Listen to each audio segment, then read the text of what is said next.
Magandang araw po. Ito po ang DTF machine ng 888 Bacolod.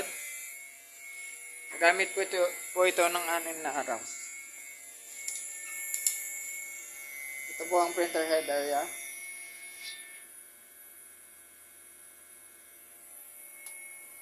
Ito naman po yung capping, head clean,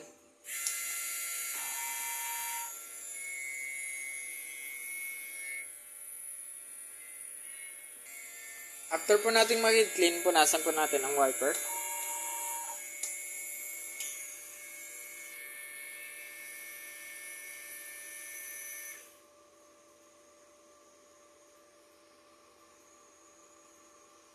So ayan, nozzle check.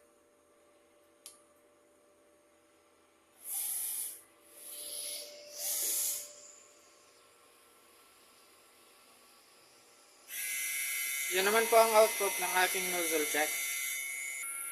Ito naman po yung ink tank area. Tama lang po ang ink level nila. Ito naman po ang waste tank. Na-dispose po ito nung Friday. Ito naman po yung AVR. Yan naman po yung ground wire. Ito naman po yung mga unused.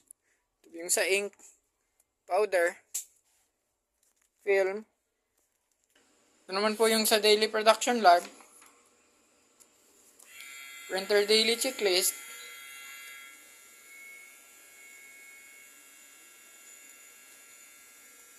Consumables monitoring. Updated naman po lahat sa system. Ang aking mga monitorings. Yun lang po. Maraming salamat.